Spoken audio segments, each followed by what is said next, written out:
Okay, we're going to do 7.5 areas of regular polygons. And so on the right side here, we have a polygon is a hexagon, and there's a circle around it. It says the center of our polygon is also the center of the circumscribed circle. Circumscribed just means going around the polygon. So our circle is circumscribing the hexagon. The radius is the distance from the center to the vertex. So we've got the center of our circle, and the radius of our polygon is also the radius of our circle there. So that's going to be R. The apothem is a segment that is perpendicular to one of the sides of our polygon from the center. So this little guy right here is our apothem. Notice that it's not touching the circle, okay?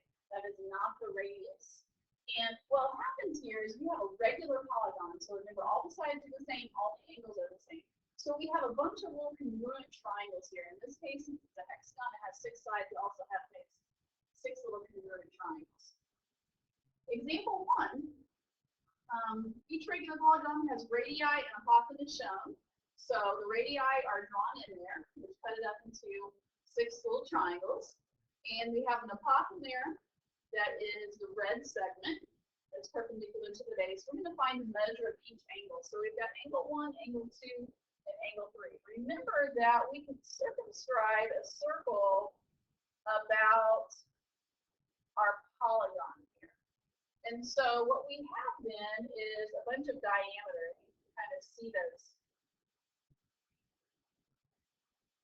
It breaks it up into central angles. So all of these angles that are created at the center of the circle are called central angles. We have 360 degrees in a circle. So if we take the number of sides that we have in our polygon, or the number of triangles, the measure of angle 1 is going to be 360 divided by 6. Because we have 6 equal central angles there. So that's 60 degrees for angle 1. For angle 2, when we draw an apothem in here, we're bisecting that central angle. So if we just take whatever our central angle is and divide it by 2, that's going to be the measure of that angle, of angle 2. So 60 degrees divided by 2, because the bisecting angle is 30 degrees. And then the last one there, we want to find angle 3. Well, remember we have a bunch of radii, and radii have all the same length. So these guys are the same. If we have an isosceles triangle with legs that are congruent and the base angles are congruent. Okay? So these guys have to be the same. We know that the vertex angle, which is our central angle, is 60 degrees. So to find the measure of angle 3, I'm going to take 180 because there's 180 degrees in my triangle, minus the vertex angle, which is 60, and that's going to leave me 120.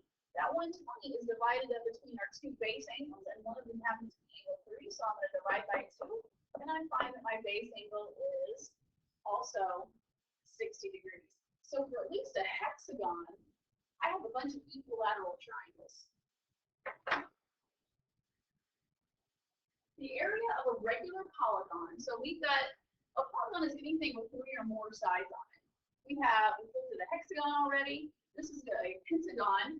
The area of a regular polygon can be found by taking half the product of the apothem and the perimeter. So the area of a polygon equals 1/2 the measure of the apothem. That's that perpendicular segment from the center to a side of the polygon times P, which is the perimeter. So A is the apothem, and P is the perimeter, which is the distance around the polygon.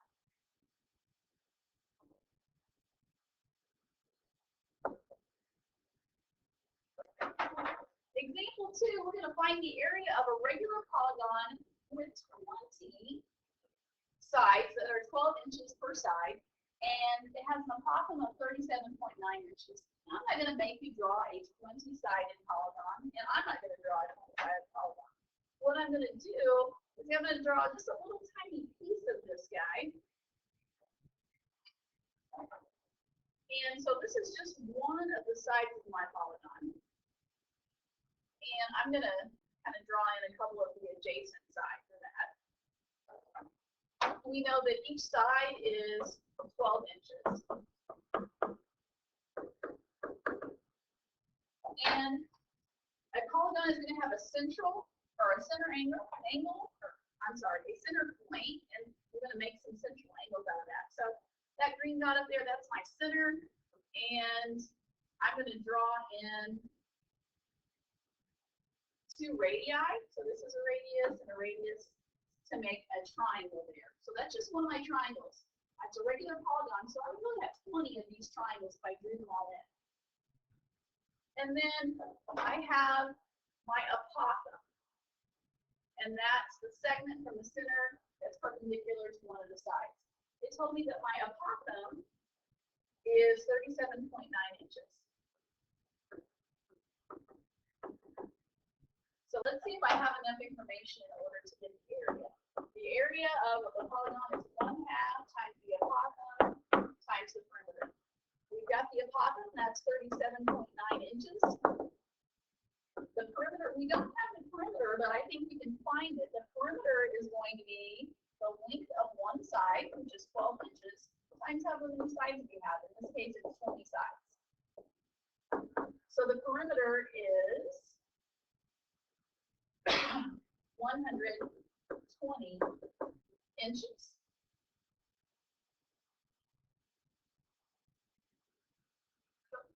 Sorry, I'd already divided by 2. My bad. About 240 inches. Okay, so we have apothem, we have perimeter. We're ready to put it into our formula. So we have the area is 1/2 the apothem, which is 37.9 inches, times the perimeter, which is 240 inches.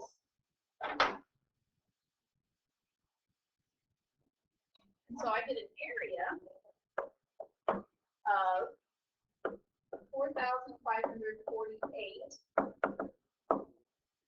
inches squared. So that's the area of a 20-sided polygon. Each side is 12 inches. The next one, it says a library is a regular octagon. So remember, an octagon has 8 sides. Each side is 18 feet long, which we've got a picture of an octagon here. The radius of our octagon is 23.5, so this is supposed to be the center, and then there's our radius, it's 23.5.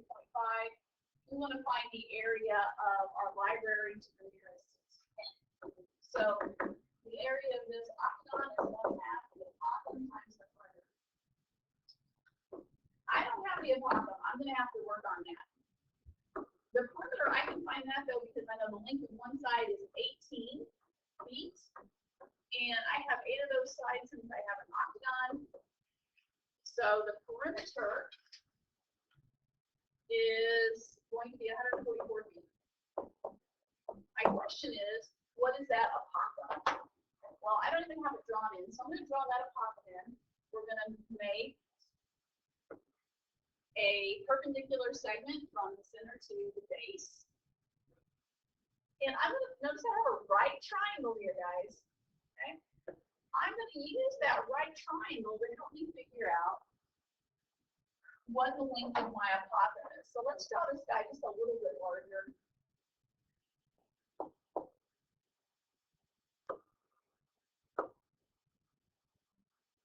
18 inches was all the way across, but when I draw a perpendicular segment from the center to the base, it's actually a perpendicular bisector. So if I cut that in half, the side of that right triangle is going to be 9. 18 divided by 2 is 9. My hypotenuse is 23.5. That's my radius.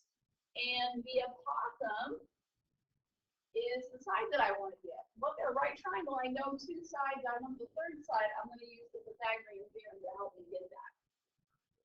Remember, a squared plus b squared equals c squared.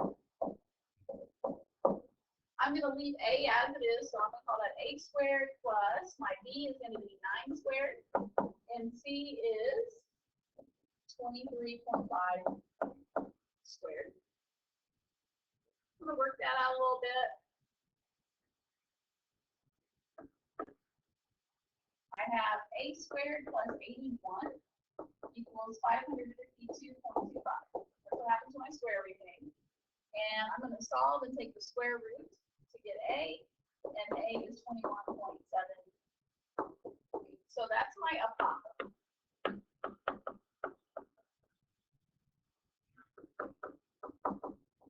Now I'm ready to substitute into my equation and get the area. So I have 1/2, that's 21.7 feet, times 144 feet.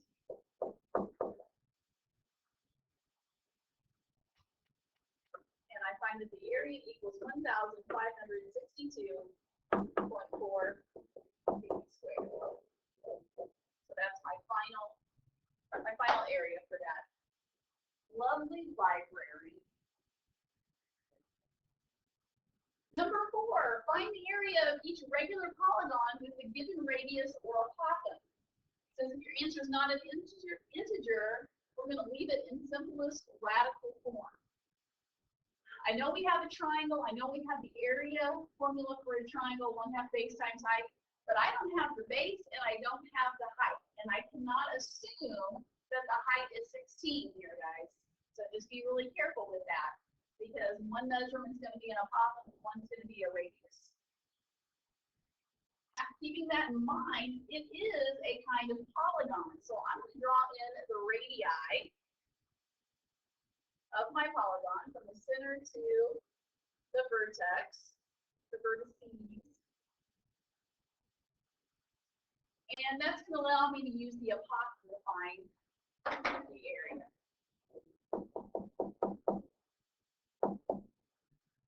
So the apothem, that's going to be 8 centimeters. The perimeter, I'm not so sure. I don't have that value. I'm going to have to use angles to help me out here a little bit. So the first thing I'm going to do is find the measure of a central angle. And that'll give me this whole guy here. So one measure of central angle.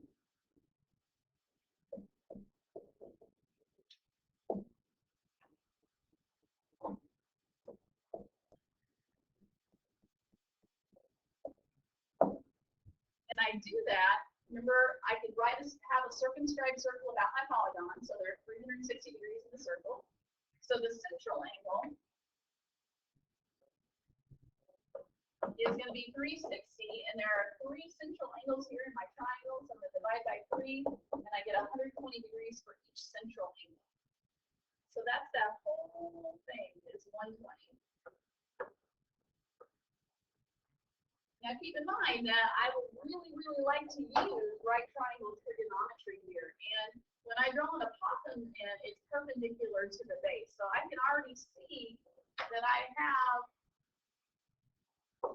a right triangle. So let's focus on half of that central angle.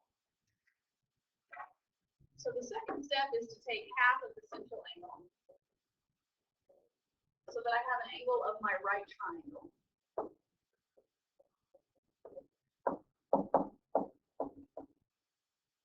So that shows me that I have a right triangle with 2 angles, one of 90 and one of 60.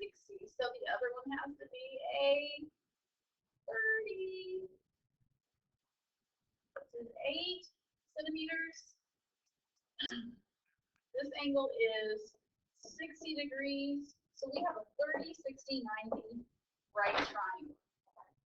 I'm going to go around and I'm going to label my sides. So I've got n, I've got 2n, and I have n square root of 3. So if n is 8, the hypotenuse then has to be 2n, which is 16 centimeters. And the base of that right triangle is going to be 16 square root of 3.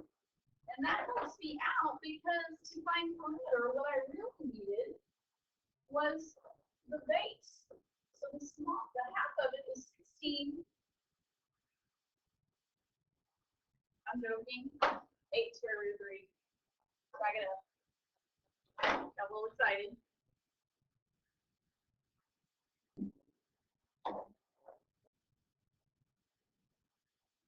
I get 8 square root of 3, and then the entire base is going to be 16 square root of 3. That's better.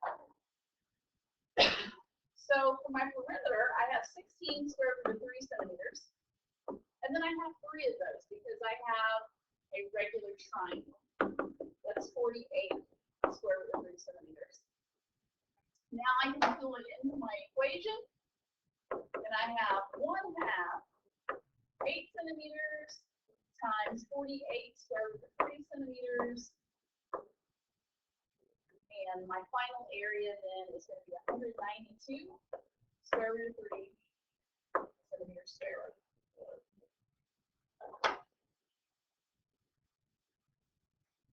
I want to take just a moment to look at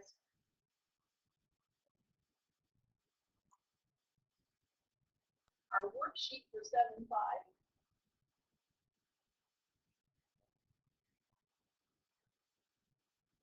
There it is. For number 1 through 3, it says find the values of the variables for each regular polygon. So we may be finding the apothem. Y is our apothem here. X is a radius.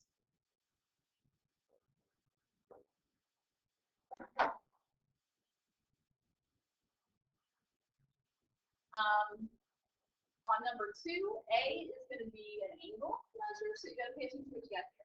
4 through 6, each regular polygon has radii and apothem is shown. Find the measure of each numbered angle. So that one's going to be similar to what we did in example 1. Number 7, 8, and 9, we have one of those crazy equilateral triangles, and we want to find the area of that. So you're going to look at example 4 to help you with that one. And number 10, kind of depends on what they give you. They give you a problem for all of those. So you're going to use what we did in examples 2 and 3 to help you out with 10 through 12. Okay, good luck, Em. We'll see you later.